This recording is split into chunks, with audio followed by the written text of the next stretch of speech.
Welcome to business coaching institute. आप सभी साथियों का बिजनेस कोचिंग इंस्टीट्यूट में स्वागत है।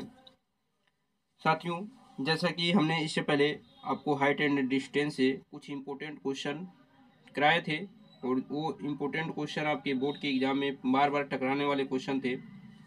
इसी के साथ कुछ क्वेश्चन और हैं जिस पे हम लोग डिस्कशन करेंगे। तो अगर आप हमारे उस वीडियो को नहीं देखे हैं तो उस वीडियो को ज़रूर देख लें, क्योंकि हम इम्पोर्टेंट क्वेश्चन लाते हैं जो बोर्ड के क्वेश्चन होते हैं। ठीक है ना। और आप इन क्वेश्चनों को अगर अंसाल पेपर से भी देखेंगे तो वहाँ पर ये क्वेश्चन टकरा रहे हैं बार बार। अंसाल पेपर में जो होता है वो हर साल का क्वेश्चन पेपर होता है। तो उम्मीद है कि ये चीज़ें आपको अब समझ में आ रही होंगी। अगर आपको भी किसी प्रकार की कोई डाउट हो किसी भी क्वेश्चन में तो आप कमेंट बॉक्स में कमेंट करके डाउट को पूछ सकते हैं। और हम ये विश्वास के साथ आपको कह सकते हैं कि अगर इन वीडियो को आप कंटिन्यू देख रहे हैं तो आपको बोर्ड के एग्ज़ाम में अच्छे से अच्छे नंबर प्राप्त जरूर होंगे। ठीक है ना।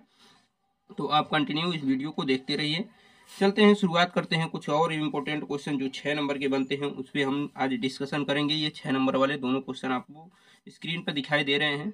सबसे पहले हम बारी बारी क्वेश्चनों को पढ़ेंगे, उसकी फिगर को बनाएंगे, उसके कंसेप्ट को समझाएंगे, फिर सारी चीज़ों को आपको आगे बताएंगे। ठीक है ना। इसी के साथ साथ आपको बता दें कि बोर्ड के एग्जाम का डेट आ चुके हैं, तो आप लोग अपने अपने सब्जेक्ट का टाइम टेबल देख सकते हैं। चलिए शुरू करते हैं। क्वेश्चन क्या है कि एक सीधा राजमार्ग एक मीनार के पाद तक जाता है। ठीक है ना। अब पहले हम क्या करेंगे, पढ़ते जाएंगे, क्वेश्चनों को करते जाएंगे। सबसे पहले हम एक मीनार बना लेंगे। ठीक है ना। तो हम क्या करेंगे, यहाँ पर एक मीनार बनाएंगे। ठीक, ये एक मीनार हो गया। तो कह रहा है कि एक सीधा राजमार्ग एक मीनार के पाद तक जाता है। अब राजमार्ग राजमार्ग का मतलब आप जानते हैं रास्ता, तो ये एक रास्ता है। ठीक है। जो मीनार के ये मीनार है इसकी पाद तक जाता है।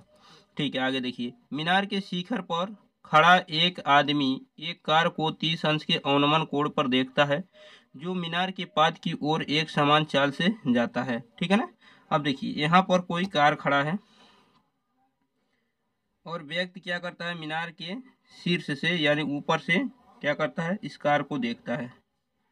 ठीक है ना। यानी व्यक्ति यहाँ पर खड़ा है और कार यहाँ पर खड़ा है। ये ए पॉइंट पे कार खड़ा है। ये व्यक्ति क्या करता है, इस पे यहाँ पर देखता है, ए को देखता है यानी कार को देखता है। ठीक है। तो कह रहा है जो मीनार के पाद की ओर एक समान चाल से जाता है, 6 सेकंड बाद कार का अवनमन कोण 60 अंश हो जाता है। देखिए 6 सेकंड बाद ये कार जो है इसके पाद की ओर जा रही है, तो 6 सेकंड बाद वो कार मान लीजिए आपका यहाँ आ गया। ठीक है ना। अब जब यहाँ आएगा तो इसका अवनमन कोण जो बनेगा वो बनेगा 60 अंश। देखिए जैसे जैसे आप मीनार के करीब जाएंगे आपका अवनमन कोण बढ़ता जाएगा, कोण का मान बढ़ता जाएगा। देखिए पहले जो कोण था वो अवनमन कोण जो पहले था वो था ये वाला, केवल इतना, ये था पहले 30 अंश था।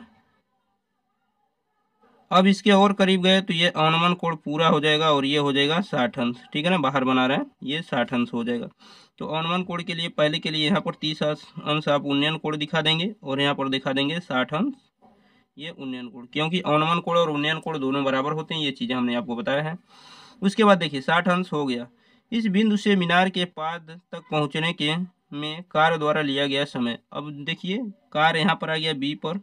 अब यहाँ से उसे पहुंचना इस पाद तक, यानी मान लीजिए ये सी है और ये डी है जो मीनार की ऊंचाई है। तो आपको बी से सी तक पहुंचने में, यानी कार को बी से सी तक पहुंचने में कितना समय लगेगा ये हमें बताना है। ए से बी तक जाने में 6 सेकंड लगा है। कितना लगा है, 6 सेकंड। इस बात का ध्यान रखिएगा। ठीक है ना। तो आपको ये बताना है कि वो बी से सी तक पहुंच रहा है तो उसे कितना समय लगेगा। तो इसको हम लोग सॉल्व करेंगे। सबसे पहले हम बात कर लेंगे। देखिए सबसे पहले हमें ये देखना होगा कि मीनार की कुछ ऊंचाई दी गई है कि नहीं दी गई है। ठीक है ना। तो यहाँ पर कहीं भी मीनार की ऊंचाई आपको नहीं दी गई है। एक बार क्वेश्चन को रिपीट कर रहे हैं। एक सीधा राजमार्ग एक मीनार के पाद तक जाता है। मीनार के शिखर पर खड़ा एक आदमी एक कार को 30 अंश के अवनमन कोण पर देखता है जो मीनार के पाद और समान चाल से 6 सेकंड बाद कार का अवनमन कोण 60 अंश हो गया। इस बिंदु से मीनार के पाद तक पहुंचने में कार द्वारा लिया गया समय बताइए। देखिए मीनार की कहीं ऊंचाई नहीं दी गई है, आप इसको एच मान सकते हैं मीनार की ऊंचाई को। ठीक है, मीनार की ऊंचाई एच हो जाएगी। अब देखिए अब इसको सॉल्व कैसे करेंगे। तो सॉल्व करने का तरीका क्या है कि सबसे पहले हम बात करेंगे त्रिभुज डी सी बी में। ठीक है ना, त्रिभुज DCB में। जब DCB में आएंगे तो ये है लंब और ये है आधार।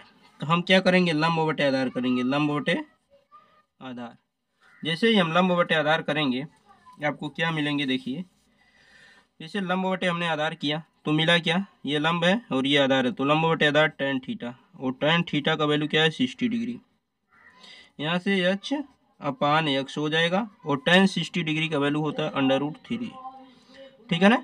यहाँ से अगर आप यहाँ से देखिए हम क्या करेंगे, x का इधर मल्टीप्लाई कर देंगे तो आपको क्या वैल्यू मिलेगा, h = √3x। ठीक है ना। आप इसको चाहें तो इक्वेशन 1 बना सकते हैं, इसमें कोई दिक्कत है नहीं। अब इसके बाद देखिए हम बात करेंगे त्रिभुज DCA में। ठीक है ना। हम बात करेंगे त्रिभुज DCA में। देखिए त्रिभुज DCA में, ये जो त्रिभुज है DCA में, इसमें देखिए ये लंब होगा, लंब बटे आधार, आधार यहाँ से लेके यहाँ तक होगा जिसमें x + 6 हो जाएगा, x + 6 = tan theta. tan theta का वैल्यू क्या है 30 डिग्री है। ठीक है। अब यहाँ से जब आप सॉल्व करेंगे तो देखिए आपको क्या मिलेगा। यहाँ से अगर हम बातें करें इसके आगे तो देखिए इसको जब हम सॉल्व करेंगे तो आपको मिलेंगे क्या, ये h = आपने क्या लिखा √3x, तो इस वैल्यू को यहाँ रख देंगे √3 और x, और नीचे क्या है x + 6 = tan 30 degree. tan 30 degree का वैल्यू होता है 1/√3, 1/√3। अब क्या करेंगे आप इसका इधर क्रॉस मल्टीप्लाई करेंगे, जैसे इधर क्रॉस मल्टीप्लाई करेंगे आपको क्या मिलेगा 3x मिल जाएगा, क्योंकि √3 का √3 में मल्टीप्लाई करेंगे 3 हो जाएगा और यहाँ से x आ जाएगा, और x + 6 का 1 में मल्टीप्लाई करेंगे तो x + 6 हो जाएगा। x को इधर लाएंगे तो 3x - x = इधर बचेगा 6। ठीक। अब 3x में से x घटाएंगे 2x आएगा और 2x = 6। 2 से आप 6 को काटेंगे 3 चांस में, तो जो x का वैल्यू आएगा वो आएगा 3, और यही 3 क्या है, समय है। पूछा गया है 2 से B से, यहाँ पर जो फिगर आपको बनाए गए थे B से C तक पहुँचने में कितना समय लगेगा, तो x यहाँ समय लिया गया 6 सेकंड, तो यहाँ भी जो मान आएगा उस समय में ही आएगा, यानी सेकंड में ही आएगा। तो ये जो x का मान आया वो कितना आया है, वो आया है आपका 3, तो 3 सेकंड हो जाएगा। ठीक है ना। समय कितना लगेगा 3 सेकंड, तो उस कार को B से C तक पहुंचने में कितना समय लिया जाएगा, 3 सेकंड का समय लगेगा, और ये आपका आंसर हो जाएगा। ठीक है ना। ये इंपॉर्टेंट क्वेश्चन है, ध्यान रखिएगा, 6 नंबर के क्वेश्चन बनते हैं ये, इस बात का ध्यान रहे। ठीक है ना। तो ये क्वेश्चन आपके कंप्लीट हुए। अब चलते हैं अगले क्वेश्चन पर, अगले क्वेश्चन को समझेंगे। अगले क्वेश्चन को देखिए, अगला क्वेश्चन क्या, अब देखिए अगला क्वेश्चन जो है आपका, अगला क्वेश्चन है कि देखिए क्वेश्चन ये है कि एक नहर के एक तट पर एक टीवी टावर, आपको और स्पष्ट रूप से कर दें, हाँ अब देखिए स्पष्ट रूप से दिखाई दे रहा होगा आपको। चलिए ठीक है। एक नहर के एक तट पर एक टीवी टावर खड़ा है। टावर के ठीक सामने दूसरे तट के एक दूसरे बिंदु से टावर के शिखर का उन्नयन कोण 60 अंश है।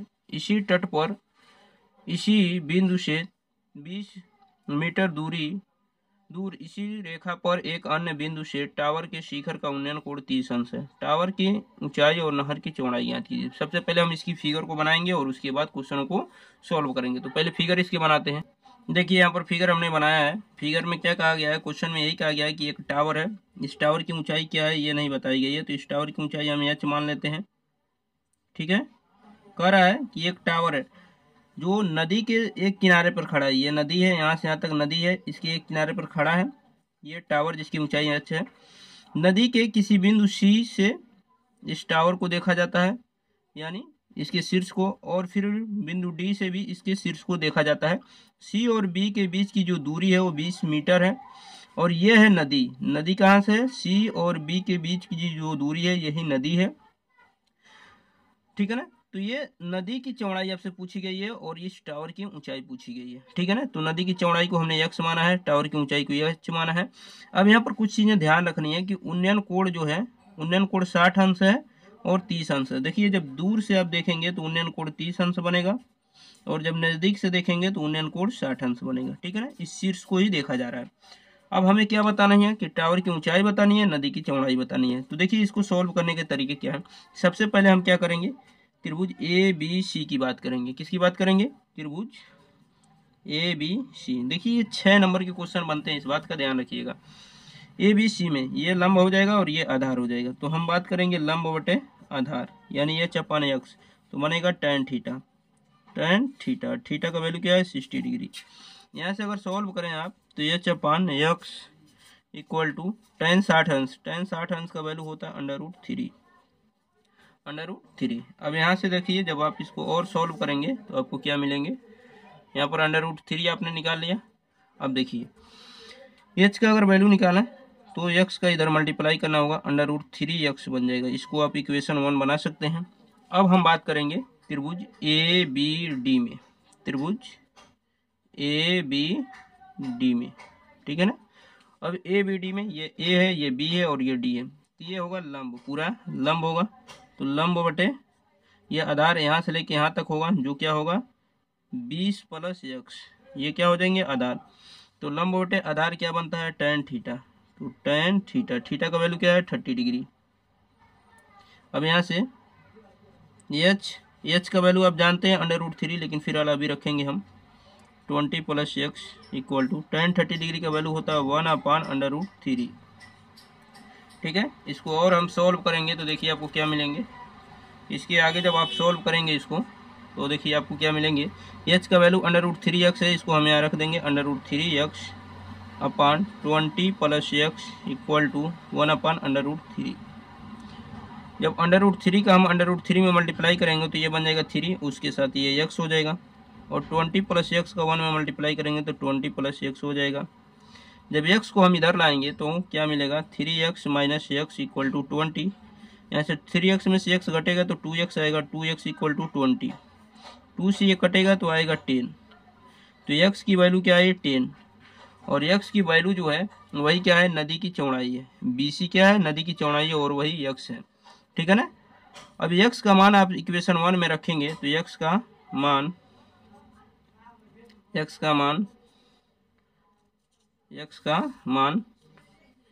एक में रखने पर, समीकरण 1 में रखने पर जैसे ही x का मान समीकरण 1 में रखेंगे तो आपको मिलेगा h का मान। तो h इक्वल टू क्या होगा √3 इंटू x का मान क्या है 10। तो यहाँ से जब सॉल्व करेंगे तो √3 का वैल्यू 1.7321 होता है, और 10 का मल्टीप्लाई कर देंगे तो यहाँ से क्या मिलेगा आपको, जब 10 का मल्टीप्लाई होगा तो ये डेसिमल यहाँ आ जाएगा, तो यानी 70.321 मीटर, ठीक है ना। तो यहाँ से नदी की चौड़ाई x है, तो नदी की चौड़ाई कितनी हो जाएगी, नदी की चौड़ाई, देखिए सारी चीज़ें पूरा अच्छी तरीके से हम आपको लिख कर समझाते हैं। नदी की चौड़ाई जो x मानी गई है वो कितनी है 10 मीटर, कितनी है 10 मीटर। और टावर की ऊंचाई कितनी मानी गई है h माना गया है, तो टावर की ऊंचाई